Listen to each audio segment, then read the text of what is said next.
Assalamualaikum warahmatullahi wabarakatuh. Ketemu lagi di channel Logai Wisesa dalam acara Obrasmis, obrolan santai dan mistis bersama saya Acuy Sung.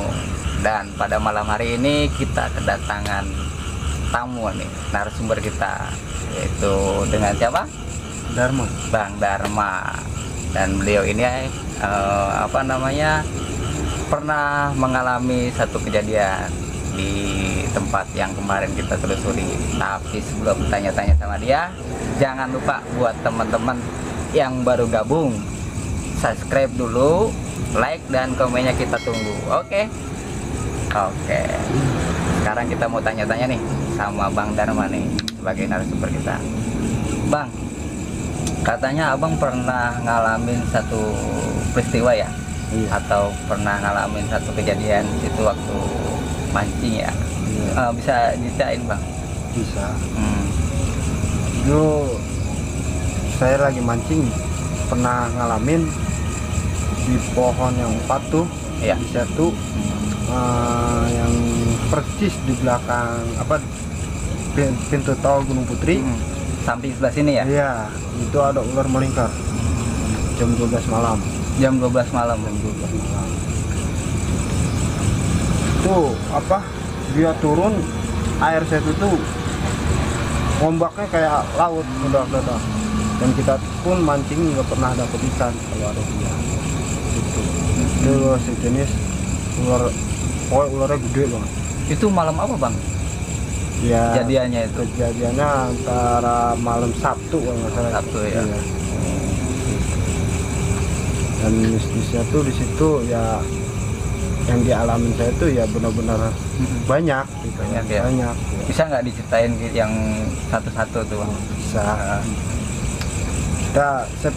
Ini bukan cerita ya, ini pengalaman beneran gitu. Oke. Kan. Pernah ada yang mancing di pinggir jalan tol tuh, ceritanya Ya. ijorannya tuh Bang ke bawah ikan ke Bawa tengah. Nah si temen tuh nyebur Bang, nolongin gitu kan, nolongin tuh yang lelep Bang. Ngambil, karena dia lari ngambil joran lelep, temen nolongin gitu kan. Itu sampai saya tarik pakai ini Bang, pakai joran, pakai reel gitu. Saya tarik ya, saya tolongin lagi dari darat supaya dua-duanya bisa selamat. Nah yang di jorannya ke bawah kabur ikan nih, malamannya ceritanya Bang diimpiin. Katanya penunggu setu situ sia cenah marancing aing mah tara dibere laukna belum atuh hiji. Tuh ceritanya Bang. Akhirnya saya punya inisiatif, ini mah inisiatif beneran saya gitu kan. Inisiatif, yuk siapa yang paling dapat ikan, kita bakarin tuh ikan. Saya gitu Bang. Iya. Nah, akhirnya kita bakarin. Saya bilang, nih ikan jangan sampai atau saya dicubit, dimakan, dicobain kata saya. Intinya gitulah. Iya. Karena ini permintaan yang punya saya tuh. Saya bilang seperti itu Bang Mansur. Oke. Nah akhirnya ikan tuh mateng, kita taruhlah di pohon yang 4. Gitu Bang. Nih karuhun yang di sini yang minta ikan, nih saya kasih ikannya, saya bakarin. Iya. Nih yang dipinta itu kata saya kan, karena saya yang nyuguhin. Iya. Nah kejadian lah yang mungkin yang dapat paling banyak, nggak seneng mungkin ya, ikannya kita bakar gitu kan, karena saya baru dapat 1, teman-teman saya yang lain baru 2, dia dapat 5 gitu kan. Kita ambil 1, ceritanya gitu, kita bakar, nggak seneng mungkin dia. Akhirnya dicubit tanpa sepengetahuan. Terus dari 7 orang kita mancing, 1 pun nggak ada yang ngeliat tuh temen nyubit ikan Bang. Sebenarnya nggak spira, cuma nyubit doang, katanya ngerasain.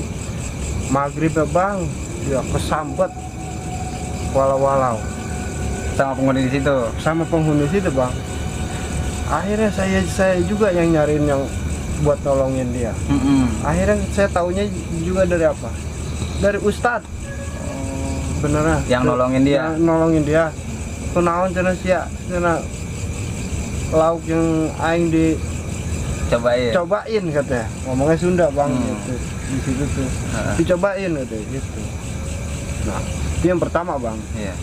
Nah yang keduanya tuh ya di situ tuh ada ikan emas gede. Ikan emas gede Banget itu. Saya pernah ngeliat, saya lagi ngalumin joran di waktu siang, itu ikan emas gede, ada segede jok motor bang, merah. Segede jok motor Itu ikan emas. Berapa kilo tuh? Kurang tahu dah itu ya. Nah akhirnya di situ kita jala, ikan tuh kejala, cuma pas diangkat ikan tuh nggak ada. Terus malah gimana sih kayak ngeledek. Nah kita dibilangin itu jangan ditangkap, itu penghuni sini gitu. Nah kalau ada ikan emas di rawa situ itu jangan ditangkap. Sebenarnya ya sebenarnya macam-macam mancing yang saya alamin mancing itu ya banyak bang. Ya kayak di pinggir pabrik sabunnya, yang ujung Perbasana ya deket desa tuh. Kita pernah ditanya sama aki-aki bang, aki-aki ditanya sama aki-aki, ditanya terus menang jang encan, kita nyilep tuh nggak ada orang yang suara aki-aki, dia mancing berdua tuh teman-teman. Itu kejadiannya. Ini mah bukannya cerita dari orang lain, pengalaman sendiri gitu. Itu pengalaman mancing saya ya seperti itu gitu bang. Nah terus pengalaman apa aja nih, kalau pas pas lagi mancing, sudah mancing tuh. Nah pengalaman lain pas lagi di rawa, pengalaman mistis apa lagi tuh kira-kira yang pernah dialami sama Bang Adi? Ya, itu mah pengalaman yang udah lama banget. Saya juga belum nikah. Kamu udah nikah kan bang? Iya. Dulu lagi zamannya masih bujangan lah kalau kata ini mah ya.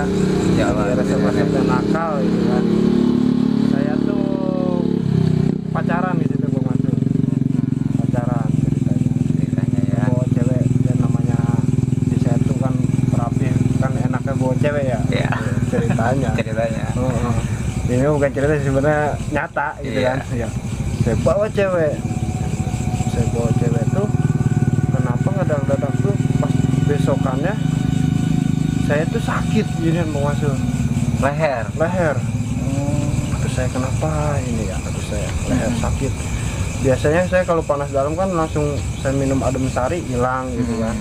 Ini enggak, selama 3 hari saya ngedak-dadak hilang Bang Mansur. Suara? Iya, enggak apa? Penyakitnya gitu kan.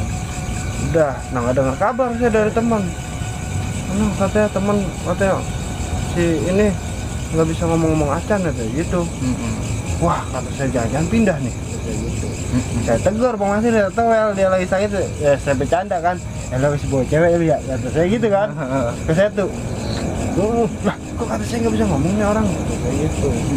Gitu kan. Udah, saya hari itu saya diemin. Terus ada lagi yang datang. Bang, lo katanya temen lo katanya makin parah aja katanya. Terus mau diobatin katanya ke sono, nunggu hari Rabu. Lah kata saya ini baru hari Senin. Ini hari Rabu 2 hari lagi. Keburu mati nih kata saya. Ya, kelamaan kata saya gitu kan. Akhirnya saya bawa kan ke sini ke rumah, ke gunung gitu kan. Saya bawa ke gunung dari rumahnya tuh. Nah, saya bawa ke gunung kan, waktu itu di gunung tuh ada yang bisa yang ngambil batu. Dulu ada yang ngambil batu di sini. Ada yang bisa ngobatin. Mang, tau apa Mang, bawa terang Mang ya. Bisa ngomong aja. Gitu kan. Cuma usap doang sama dia, langsung pakai air ceritanya. Iya. Kalau enakan balik lagi. Gitu kata dia. Saya anterin pulang tuh. Balik lagi dia hari itu juga Bang Mansur. Nah, saya kagak tahu kan itu penyakit apa ceritanya. Tak tahu ya. Itu penyakit apa? Nah, saya obatin lagi. Saya pikir-pikir nih bocah habis main satu nih. Terus saya cari yang megang saya itu siapa gitu. Akhirnya ada dulu mah Cimusa namanya. Pemegang saya tuh Cimusa. Saya pintain air Bang Mansur, langsung nggak bisa ngomong. Saya baru kesurupan cuma nggak bisa ngomong. Iya. Itu kesurupan si gagu. Makanya dah kalau buat yang sekarang mau pada apa main Pada ke mancing, Setu ya. Gunung Putri bawa cewek atau gimana ya hati-hati aja gitu kan. Ya maksudnya ibarat kata orang tua dulu mah numpang-numpang. Numpang-numpang ya, Iya, jangan permisi sampai lah ya. ngalamin kayak saya dulu. Itu nyata, Iya. nyata bukannya saya rekayasa ngomong itu nyata. Pengalaman pribadi lah ya. Pengalaman pribadi. Itu pengalaman pribadi di Setu Gunung Putri itu emang benar-benar aduh, Iya. inilah gitu. Sampai saya pernah nyari ikan aja di Setu Gunung Putri itu. Ada ikan gabus gede banget, gede. Masa ikan gabus di darat bisa jalan? Aneh kan ya? Aneh, iya gitu. Di Setu itu emang saya dulu mah sekeluarga mah emang sering ngambil ikan di Setu gitu kan. Terus kan waktu saya penelusuran tuh di sana sama narasumber juga tuh, ceritanya pas yang ada rakit, kita kan pernah ada rakit tuh di situ ngejala, yang katanya ada yang ngejala itu sampai apa namanya, dia pernah ngalamin orang yang pernah ngelihat orang yang meninggal tenggelam di situ. Nah, abang sendiri pernah nggak ngalamin yang pas katanya rame-rame ada yang tenggelam di situ? Kalau saya pernah ngalamin lagi malam-malam ngejala. Itu tuh kita masih zamannya ada odong-odong. Ya, odong-odong. Iya, odong tuh yang percis yang ada bangunan, yang ada bangunan rubuh itu. Iya, yang ada tiangnya sekarang ya. Iya, tinggal tiang aja sekarang tuh. Nah, di situ tuh odong-odong tuh muter aja Bang Mansur. Kita dibikin muter.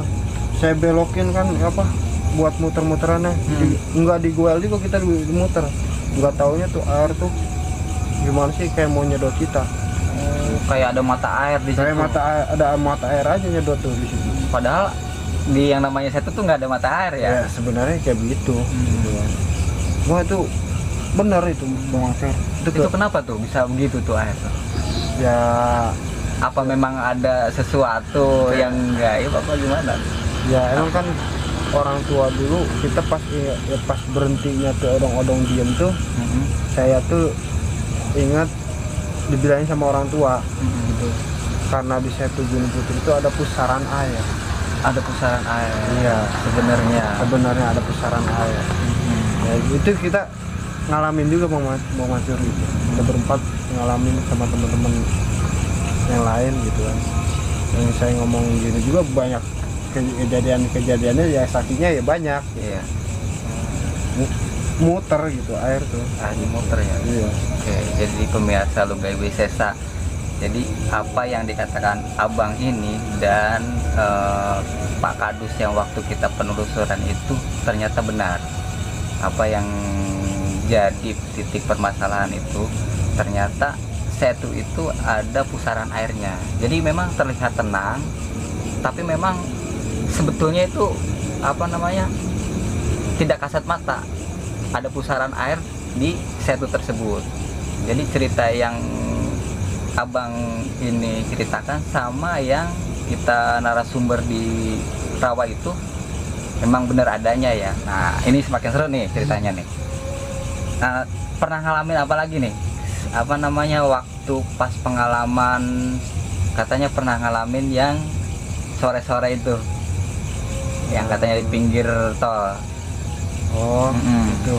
Iya. Yang di pinggir tol tuh yang teman kesurupan. Iya. Nah, teman kesurupan tuh ya sebenarnya ya kita jangan ngomong si Sumbar aja. Jangan sompral ya. Jangan sompral gitu kan, jangan sompral. Ya kejadiannya ya seperti teman saya gitu kan. Kenapa itu? Ya gimana ya? Ya sebenarnya dia tuh mau diambil gitu. Cuma keburu ketolong ya karena ya sompral, ya karena dia keyakinannya mungkin sama orang Islam, cuma dia nggak yakin adanya kayak begituan. Gitu. Ada gaib lah ya, iya, hal-hal yang gaib lah. gitu ya. Ya kayak begitu. Bahkan waktu saya masih kecil tuh namanya Setu Gunung Putri itu sebenarnya pohon-pohon yang itu tuh sering pindah-pindah Bang Mansur. Sering pindah-pindah. Sering pindah-pindah. Itu pindah-pindahnya ini apa memang nggak ada akarnya atau memang ada sesuatu hal yang mustahil lah bagaimana? Ya sebenarnya sih pohon yang ada di Setu Gunung Putri itu ada akarnya semua. Ada akarnya semua. Tapi bisa pindah-pindah. Bisa nah, pindah-pindah. coba bisa diceritain Mas. Ya ini mah dulu almarhum bapak saya pernah sering ke situ buat nyari ikan. Gitu kan. Bahkan tadinya si pohon ini ada di pinggir jalan tuh, ada di tengah. Bahkan ada di ujung. Pindah-pindah aja dia. Dalam satu hari. Yaitu bukannya dalam satu hari sih. Ya gimana Pas lagi kebenarannya aja kali ya kita ngelihat. Itu kebenarannya. Bahkan ya pernah temen telusurin pohon tuh ada akarnya, bahkan dicabut sama alat berat pun nggak kecabut. Mungkin ada penghuninya atau gimana? Iya, ya kalau di situ sih yang saya ceritain itu mungkin penghuninya ular itu. Yang siluman ular itu kali ya. Ular. Nah di pohon yang satu itu 2011 pernah viral kan, rame. Ya cuma sekarang tuh nggak zaman HP canggih, cuma foto-foto aja. Lu mau ngeliat nih kan nih Setu Gunung Putri. Gitu. Katanya sempet ada mau jadi taman ya, iya. Taman wisata. Di pohonnya nih ada pala naga gitu. Kalau itu kan itu mah cerita dari orang. Iya. Ini ada pala naga nih. Mungkin saya lihat emang benar kayak ada pala naga tuh, pala ular naga ya. Gitu ya. Cuma di pohon yang satu. Saya emang kalau di pohon yang satu mah saya juga kalau lagi mancing di situ nggak berani. Tuh, karena lebih serem dari pohon yang 4. Berarti serem juga itu ya. Pohonnya kan itu lumayan gede ya. Gede. Ya. Tapi yang saya nggak masuk akalnya itu kenapa pohon segitu gedenya bisa kadang di sini, kadang di situ gitu ya. Iya. Ya namanya gaib sih mungkin ya. Dipindahinnya sama kayak gitu mungkin. Itu nggak ada angin. Apa itu cuman gerbang doang gitu ya? Apakah memang mainan dia atau gimana? Iya. Bahkan dulu tuh pernah tahun kata orang-orang tua dulu, Setu Gunung Putri itu pernah surut. Airnya pernah surut. Itu kejadian tahun 40-50-an ya. Itu menurut dari kakek cerita, dari cerita ke bapak itu pernah surut. Bahkan bapak pun pernah ngerasain surutnya Setu Gunung Putri. Itu ikannya Setu Gunung Putri itu segitu banyaknya, cuma ada air satu kobakan tuh. Itu dicari ikannya nggak ada. Begitu banjir lagi setunya, ikannya keluar semua. Itu dari mana ikannya? Sedangkan surut itu nggak ada ikan gitu ya, cuma sedikit. Itu juga kita kurang tahu ya. Iya. Nah kalau di Terawang kalau yang punya indra keenam yang punya indra keenam katanya dari surutnya air Setu Gunung Putri itu sebenarnya dia tuh nggak surut, dia tuh masuk ke Gunung Putri. Jadi si air di Setu itu ada di bawah gunung. Disebabkan apa itu ya? Katanya sih ada jalurnya. Ada jalur air itu. Jalur air. Oh berarti nyambung ya.